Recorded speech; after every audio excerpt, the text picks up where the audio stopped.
لا تدخر جهدا للحفاظ على استقرار المنطقة. لا نتدخل في عمل القضاء، والمصريون يرفضون الإسلام السياسي. يعني ده خبر. 3 موضوعات مستقلين. أول موضوع إن الدور الريادي اللي عاد لمصر في منطقة الشرق الأوسط، وده يحسب للرئيس السيسي فيه، وده جهد محمود ان مصر تتبوأ مكانتها الطبيعيه في منطقه الشرق الاوسط. وانت يمكن ده احنا قلنا الكلام ده، يمكن قلناه هنا من حوالي 6 اشهر لما كنا بنقول ليه السيسي يبقى رئيس، لان كان في بعد استراتيجي وامن قومي يمس السيسي تحديدا، ان هو يعني وصل مصر لمرحله. يعني قلنا العبث اللي كان بيحصل في اليمن والحوثيين، او بيحصل في سوريا، او في الاردن، او في شمال السودان، كل ده الدور ده كان مطلوب جدا من رئيس يملك استراتيجيه امنيه ويملك بعد سياسي في المنطقه، كان قادر عليه السيسي بالكاريزما اللي حصل عليها. بالفعل احنا شفنا مصر قويه جدا في الامم المتحده، شفنا مصر بدات تسترد مكانتها الطبيعيه كدور ريادي في الشرق الاوسط ودور محوري. ويمكن ده اللي اثار حفيظه اردوغان، ولقى ان السجاده بتنسحب من تحت منه ورجعت مصر مكانتها الطبيعيه. فده كلام سليم جدا وخبر سليم، خبر محترم. بتاعه التدخل في القضاء، احنا بالفعل يمكن يعني احنا بنحترم القضاء المصري طبعا. ده شيء مهم جدا حضرتك يا شيرين هانم. احنا لما كنا يمكن حسني مبارك بما له وما عليه، لما جت 25 يناير قامت، فكانت كل مفاصل الدوله كانت في ايد حسني مبارك. فلما وقع الدوله كلها انهارت الا الجيش المصري، لانه كان في معزل. مؤسسة محترمة. هو مؤسسة يعني ليها لها طقوسها، وربنا سبحانه وتعالى حافظها بنص وكل حاجة. فاللي احنا عايزينه يمكن بنبني دولة مصر الجديدة، عايزين بالفعل دولة مؤسسات. دولة ما تكونش كل فيها مفاصل الدولة في ايد شخص ايا كان الشخص هو. احنا عايزين يعني بالفعل عندنا سلطة قضائية مستقلة تماما، تحترم احكامها، ويبقى في جهات رقابيه عليها فعاله. اذا كنت انت بتقول ان في بعض القصور او بعض الفساد، معاك واجهه بالاجهزه الرقابيه اللي بتكون كوميتد للدوله. عايز دوله مؤسسات بالفعل، ان انا يبقى عندي فيه سلطات، سلطه تشريعيه وسلطه قضائيه وسلطه رقابيه. ويرجع دور الاعلام. يمكن كان الاعلام ليه دور فاعل جدا في في في في في, في في معركته مع الإخوان وإظهار بغيهم وإظهار مساوئهم. فبالتالي أنا عايز برضو الإعلام ياخد دوره الرقابي الجيد في تقويم مؤسسات الدولة. طيب أستاذ عبد العزيز، برضو يمكن في خبر مهم جدا أيضا على الصفحة الأولى لجريدة الأهرام: حرمان مرتكبي العنف بالجامعات من الامتحانات. ودي بقى يعني أنا عايزة أقول إن يعني هي مشكلة بتواجهنا مع بداية العام الدراسي الجامعي. وشفنا ازاي ان في احداث كتيرة في جامعة القاهرة وجامعة عين شمس وجامعة الازهر، ويعني شايفة ان الموضوع زاد شوية. لا هو يعني بص حضرتك، احنا يعني انا قلت انا ضد الايديولوجية السياسية داخل الجامعة. هي الجامعة حرم جامعي يعني الحرم الجامعي. انا بص على حضرتك، احنا يعني انت حضرتك خريج الجامعه وانا خريج جامعه. يمكن كان على ايامنا كان في حاجه اسمها فكره الاسر، ان انت بتعبر فيها عن نشاطك والجواله وما الى ذلك. انا مش نصاص سياسي، مش ضد تثقيف سياسي باشراف الدوله.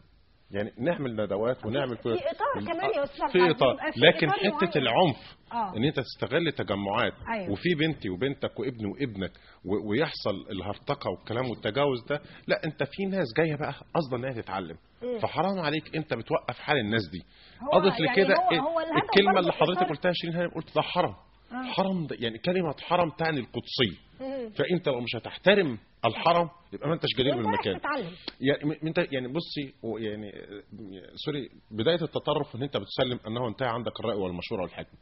كونك انت بتستخدم عنف وانت في السن ده وفي الجامعه، دي نواه لحاجات تانية احنا مش عايزين نقولها. عشان كده متهيألي ان ده اقل حاجه لازم يكون في حزم. انا يعني مارس حقوقك الطبيعيه كمواطن طبيعي، ولكن انت تهدم عنف، ما والله الجزاء من جنس العمل. انت اللي انت لا تلومن الا نفسك. طيب برضو على نفس الصفحه الاولى لجريده الاهرام، الحقيقه يعني الاهليه بتودع شهيدي الارهاب بالعريش والحدث المؤسف اللي حدث اول امس. فيمكن هنا يعني احنا يعني بنقول هنقول ايه بقى، لان احنا يعني ننعي الشهداء طبعا. وده الدور اللي قايم بيه الجيش، ولكن انا يحضرني هنا يمكن كانت في ناس كتير بتتساءل ليه الفريق اللي هو احمد وصفي ما مسكش اركان رئيس اركان، لانه مسك التدريب. بالفعل احنا جيش نظامي، ودي كانت مشكله ان الجيش النظامي يحارب جيوش نظاميه. لكن اللي بيحصل كحرب وشوارع في العريش بالفعل في تطور في تدريب الجيش المصري. وبالفعل احنا يعني مش هنقول ان اللي بيحصل ده قصور امني بقدر من هو ان احنا عايزين نرفع من كفاءه الجند. انت بتحارب عدو بيضربك في مقتل يعني بيصطاد، لكن انت موجود في مكان وعارف ان انت مستهدف. فانا عايز يبقى ايه يعني في معدلات امن تكون اعلى من كده. هو اكيد طبعا يعني لان الموضوع ده كتر واحنا بقينا نرفضه.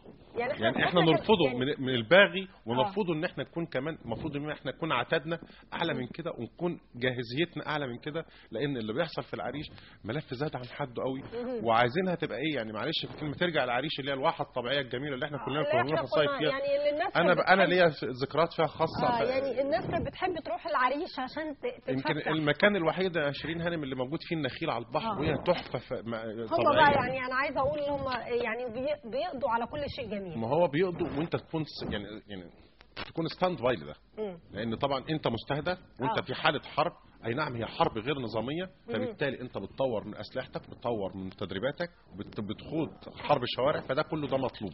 طيب خلينا نقول خبر حلو شويه يعني يخلي الناس تبقى سعيده شويه. في خبر على الصفحه الاولى لجريده الاهرام: تعديل التصنيف الائتماني لمصر من سلبي لمستقر.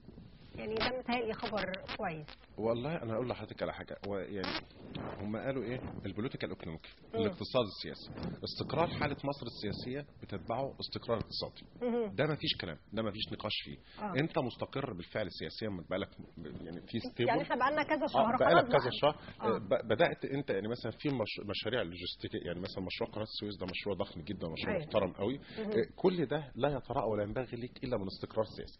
فحاله الاستيبل ويمكن الفرقعات الصغيره اللي بتحصل يمكن احنا افضل من غيرنا كتير في من دول القمه. يعني احنا برضو الحمد لله في ارهاب وفي استهداف لكن احنا عندنا امن محترم وعندنا جيش وطني عظيم. فكل ده بيدي لك استقرار امني واستقرار سياسي بالتأكيد لازم يتبعه استقرار اقتصادي. وممكن احنا برضو الحمد لله يعني في مرحلة النمو، وانا شايف ان اقتصادنا بيتحسن بشكل محترم يعني. طيب يعني الحقيقة برضو يمكن خبر خاص بالاقتصاد المصري: جدول زمني للانتهاء من التشريعات المتعلقة بالاستثمار، بدء خطوات تحويل مصر إلى مركز لوجستي عالمي للغلال. دي خطوة كويسة جدا. بحث إنشاء قطار معلق يربط العاصمة بأكتوبر. فمثالي دي كلها مشروعات أو يعني حاجات تخلينا حاسين إنه بكرة يعني هيبقى في أمل لغد أفضل يعني إن شاء الله. بالتأكيد طبعا. أنا عايز أقول لحضرتك على حاجة، هي حتة بس أنا ليا التحفظ حتة التشريعات. أنا كنت أتمنى إن التشريعات دي يعني تخرج من مجلس الشعب، هتكون أفضل، هتبقى معبرة أكتر، هتبقى فيها رؤية اقتصادية. ولكن إحنا نملك خبرات وخبراء قادرين إن هم يطلعوا لنا تشريعات بالفعل تواكب التغيرات اللي بتطرأ على المجتمع، وبالتأكيد التشريعات دي هتبقى فاعلة. أنا بالفعل عايز تشريعات تحفيزية يعني تملك الشجاعة. يعني فكرة القطار دي فكرة رائعة جدا. يعني لأن أنت عارفة المنطقة الصناعية في أكتوبر دي حضرتك يمكن تلت اقتصاد مصر موجود فيها. فلازم دي بالفعل ينظر لها نظرة ثانية. يبقى في وسيلة ده شيء محترم جدا بالتأكيد طبعا. إن شاء الله. أستاذ عبد العزيز، يمكن برضو في خبر على احنا لسه مع جريدة الأهرام. الحقيقة جريدة الأهرام النهارده فيها مجموعة كبيرة من الأخبار العليا للانتخابات تدعو الناخبين لمراجعة بياناتهم، ودي متهيألي يعني شيء مهم جدا. تنقيح الكشوف ديت مشكله السياسيه اللي احنا كنا بنواجهها في كل الانتخابات اللي فاتت. فبالتالي ده هيبقى مفيد جدا حته تنقيح الكشوف وان انت تراجع بياناتهم، وعايزين تبقى العمليه شفافيه شويه. يعني هيبقى مثالي هي كل مره بيبقى فيها نوع من يعني كل مره بيبقى فيها نوع من الترتيب اكتر. يعني انا حاسه ان بنستفاد من اخطاء بالتاكيد يعني، وده استحقاق الثالث في الخريطه الطريق. فبالتالي احنا لازم نبقى مجبرين عليه باحترام عشان أكيد يبقى في فرصه الحيده بين الناس كلها. فده شيء محترم. الخبر اللي معانا دلوقتي خبر بقى عن المشروع العملاق اللي يعني عايزه اقول فخر لكل المصريين ولكل انظار العالم بتتجه لمصر الان بسبب مشروع طبعا حفر قناه السويس الجديده. الحقيقة الخبر بيقول المشرف العام على مشروع قناة السويس رفع 70 مليون متر مكعب رمال و6 مداخل جاهزة لدخول الكراكات العملاقة. بالمناسبة احنا يعني يمكن الجزء الثاني من حلقتنا النهارده اعزائي المشاهدين هيكون معانا مخترع، يعني المخترع يمكن مخترع مصري شاب اخترع الجهاز ده ممكن ان هو هيستخدمه الاستاذ عبد العزيز في ان هو ممكن يساعد في حفر قناة السويس الجديدة، لانه يمكن هذا الجهاز بيكون له قدرة في ان هو يعني يخترق الرمال او ان هو يعني يفجر الكتل الصخريه او الرمال في ظرف دقيقتين. فيعني يمكن هنعرف منه برضه ازاي ان احنا نستفيد من هذا الجهاز ممكن في مشروع قناه السويس الجديد. هو طبعا مشروع قناه السويس ده مشروع ضخم جدا ومشروع محترم، وده المشروع يعني خلينا نتكلم بصراحه يعتبر مشروع ده فكره السيسي او ده مشروع السيسي. فهو مشروع المرحله، ولو تم الاستفاده بين قطعه الارض اللي هتبقى بين القناتين ديت وتعمل زي حاجه زي جبل عاليه اللي موجود في ابو ظبي او في دبي، هتبقى حاجه محترمه جدا ان انت تعمل عليه صناعات وهتعمل عليه استثمارات. يعني بالتاكيد تنميه المحور قناه السويس اكيد ده هيرفع الاقتصاد، هيبقى مشروع يمكن حتى الفريق مهاب مش قال كلام محترم قوي في النقطه دي. يعني نقطه القناه بقى المجرى الملاحي نفسه، ان انت مثلا اذا كنت يعني هتزيد كفاءتها بنسبه حوالي 95%، فده بالتاكيد هيجيب لك دخل اعلى، هيجيب دخل اعلى وهيبقى فيه سرعه كمان في الانجاز. ده كله الويتنج ليست اللي كان محطوط يعني اللي كان موجود بره في البحر ده، فكل ده هتبقى موجود في القناه. فلا هي كل ده كمان هيعود بالخير على كل المصريين ان شاء الله. بالتاكيد يعني هو مشروع تنموي محترم. يعني احنا بنتمنى ان هو يعني يتم على خير ان شاء الله، وكل المصريين تفخر بهذا المشروع. حتى بس بمناسبه المخترع الجميل اللي هيبقى معانا، امريكا قايمه على ريمايند ريسورس. كل امريكا يعني مثلا ايه مستقطبه افكار وبتاع. اقول لحضرتك ان الارقام المصريه اللي موجوده هناك تخض. يعني مثلا ولو شفتي لو دخلت على براءات الاختراع هتلاقي شانون كده مليان، يمكن في طنطا تحديدا بس مش هقول لك على مستوى مصر. فيا ريت ينظر بنظره اخرى للمخترعين، لان احنا نستغل هذه حتى يستفيد وهو يستفيد ويبقى فيه يعني الراجل المبتكر ده يبص تلاقي بيطور من نفسه وبيشتغل حاجات تانية وكتير، وفي ناس تتبنى الاختراعات دي يعني مصادر طاقه وخلافه. الحقيقة كمان في خبر خاص بالسيد رئيس الوزراء على الصفحة 7 لجريدة الأهرام، محلب لرويترز: أمن الخليج هو أمن مصر. ودي متهيألي يعني شيء هو بص حضرتك، مضيق هرمز معروف ان هي من المناطق الاستراتيجيه اللي موجوده في منطقه الشرق الاوسط. اذا كنا بنتكلم في خليج السويس، ده منطقه محوريه جدا ومنطقه مهمه جدا وكانت محطه انظار العالم كله. مضيق هرمز يمكن لا يخفى على الجميع ان امريكا عامله منطقه عسكريه كده عسكريه في قطر، ودي معروف جدا. فاحنا لازم يكون لنا دور. يمكن اللي كان بيقف قدام التمدد الإيراني مع العراق كان الجيش المصري. يمكن احنا كان لنا دور فاعل جدا. لأول مرة من 100 سنة تقريبا ما حصلتش ان تحصل مناورات مع الجيش الإماراتي في الخليج العربي، ودي كانت رسالة للجميع ان مصر ورجعت بقوة لحضن الوطن العربي. فده شيء مهم جدا ان انت تبقى موجود في الخليج العربي، لان دي منطقة صراع ومنطقة نفوذ، وده بالفعل بيولد شخصية جديدة لمصر. زي ما بيحصل عبث في مضيق باب المندب، برضو احنا رايحين له الخليج الهندي. اللي بيحصل بين اريتريا والصومال لازم هيكون لنا نظرة فيه. فدي كلها مناطق استراتيجية بالتأكيد احنا محتاجينها. طب مثالي هنا استاذ علي وضح لنا التقرير بتاع استاذ علي بسم الله ما شاء الله شامل جامع شامل للقاء. ويمكن انا كنت هاخد الخبر خبر من جريدة الأخبار: السيسي للصحفيين العرب: احتكموا لضمائركم. والشعب المصري الواعي المتدين رفض الإسلام السياسي الذي لا يؤمن بالتعايش. أعضاء الوفد يطلبون العفو عن صحفيين محبوسين. والحقيقة يمكن أستاذ علي من خلال مداخلته التليفونية يعني ادانا موجز عن يعني عن اللقاء اللي حدث او اللقاء اللي كان ما بين السيد الرئيس عبد الفتاح السيسي واتحاد الصحفيين العرب بالامس. طيب ننتقل لخبر اخر على جريدة الاخبار ايضا. وزير التموين خطة لخفض اسعار السلع من 30 ل 50%. بس يعني دي لو حصلت بالتالي هتبقى فرحة كبيرة جدا. أفلح إن صدق، لأن طبعا الموضوع صعب شوية. يعني متهيألي ممكن، ولا هتبقى صعبة يا أستاذ عبد العزيز؟ والله أنا عايز أقول لك على حاجة، هي الموضوع كله بيخضع للعرض والطلب. إحنا لو في زي ما قلت لحضرتك، لو في استقرار سياسي هيتبع استقرار اقتصادي المنتج، وغير كده وكده إحنا برضه لا ننكر أن هناك من كان يعبث بأمن مصر الاقتصادي. ده إرهاب من نوع تاني. يعني مثلا واحد يعمل لك كتف في سلع معينه،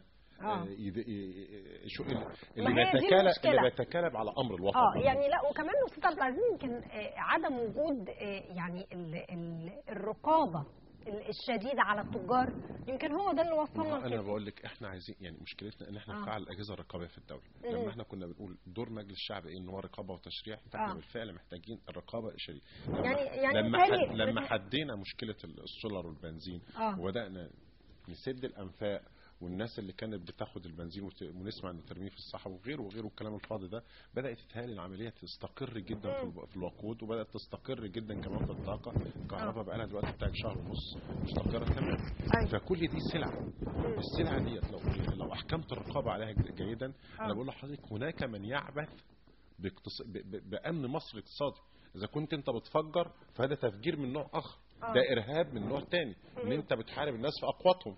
يعني انا برضو عايزه اقول ان مثلا وزاره التموين يمكن كان ليها خطوات كويسه كتير في الفتره الماضيه. يعني مثلا منظومه التموين، السلع التموينيه، متهيألي المنظومه اختلفت عن الاول واصبحت يعني بتسير للافضل. هو في تطور لكن في قلت يعني السلع التموينيه بشكل عام، ان احنا لما جينا حسبناها لانها لا قلت، لكن بس بدات هي الميزه في ايه؟ ان هو طريقه المحاسبه الجيده بدات يعني بقدر ما بيوصل الدعم المستحقين، لان كان هناك من يتاجر بتلك السلع يمكن، وكان في سوق سوداء وفي حركات يعني هو وفي حاجات كتير قفل على نفس فانا بقول ما احنا كانت مشكلتنا تملي يمكن ايام حتى حسن او غيره، ان احنا بنقول عايزين الدعم يصل لمستحقين. ان الناس اللي بتاخد يعني سوري اللي كانوا بياخدوا الوقود وبيشغلوا بالمصانع ومدعم ومصادر الطاقه دي لازم نفس الشيء السلع التموينيه. يعني انا برضو حاسه ان هي برضو الجوده نفسها كمان زادت بالتاكيد خالص.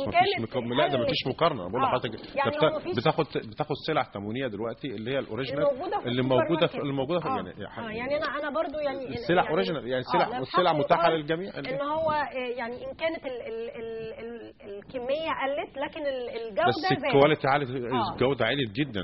وده متهيألي يعني افضل كتير بالتاكيد. طيب الحقيقه برضو في خبر مهم جدا. الرئيس السوداني عمر البشير السيسي صادق وجاد، وشعرت خلال لقائه براحة نفسية. لن نتقاتل على حلايب، والرئيس تحمس لرفع تمثيل اللجنة المشتركة. وده طبعا يعني هيخلينا نتحدث عن مشكلة السد الأثيوبي ومشكلة سد النهضة. لا هو ده ملوش علاقة بده، بس هو الموضوع ببساطة كده. طبعا تصريحات البشير من اسبوعين كانت غير كده خالص، وكانت تصريحات مستفزه جدا في موضوع حلقه. بس حدث برضه ما انا بقول لحضرتك هنا في مراجعه تمت، وده برضه يحسب للرئيس السيسي. يعني انا اقول لحضرتك يعني جيش بتاع جبهه تحرير دارفور ده خلاص قاب قوسين او ادنى ان انت تعمل لي ولايه ثالثه في شمال السودان، وانت بتعمل ولايه بتاعه الخرطوم، وكده كده الجنوب انفصل. فاحنا بدأنا يكون لنا مش بندخل عشان بس ما حدش يفهمنا غلط في السياسة الداخلية السودان، ولكن بنتعامل مع الأمن القومي المصري. بدأنا ان احنا بنكون انت جيت تصريحاتك كانت مستفزة قوي في حلايب وشلاتين من اسبوعين، تقريبا تم مراجعة، وكانت النقاش السياسي الدولية كان على مستوى الحدث. رجع في كلامه النهارده، والراجل بدأ يعني تابع واناب زي ما بيقولوا. فده بناء على ايه؟ ان هو شاف شخصيه محترمه، شخصيه سياسيه، بنتكلم بمنطلق قوه. بس يعني انا حاسه برضو ان هنا اللقاء ده يمكن هيسفر اذاب كثيرا من الجليد اللي كان موجود، لان كانت الدنيا كانت داخله مش وبعدين يعني الحديث عن سد النهضه يمكن الحديث اختلف شويه برضه ده يحسب للقياده السياسيه في مصر. أيوة. ان انت حضرتك يعني الاستنفار اللي كان موجود في اثيوبيا بدا يقل، يعني التون بتاعه بدا يقل خالص، وبدانا نتكلم في حكايه يعني انا اصلا الناس برضه فاهمه رغم ان انا مش متخصص، بس ان احنا ابر ايجيبت، يعني النهر منحدر الى مصر كده، فلو حد حاول يوقفه هيعمل مشكله عليه هو، فما حدش ان شاء الله ما حدش يقدر يعبث بامن مصر المائي. يعني في تطور في بالتاكيد في العلاقات الدوليه لا ننكره. بنامل ان يعني بعد ما ده اللي احنا قلناه في الاول في اول حديثنا، ان بالفعل في شخصيه سياسيه دوليه مصر جديده خالص. بالتاكيد احنا يعني بدانا نتواجد في اكثر من مكان، وده اللي حددناه وسيادتك في اول خبر خالص، يعني كلها متعلقه بيه. الحقيقه يا استاذ عبد العزيز يعني احنا سعدنا بحضرتك من خلال هذا اللقاء ومن خلال هذه الجوله الصحفيه، واللي قدرنا متهيألي يعني ناخد فيها اهم الاخبار الصادره صباح اليوم. بشكر حضرتك، واكيد طبعا هيكون لنا لقاءات مع حضرتك ان شاء الله في حلقات قادمه باذن الله. اعزائي المشاهدين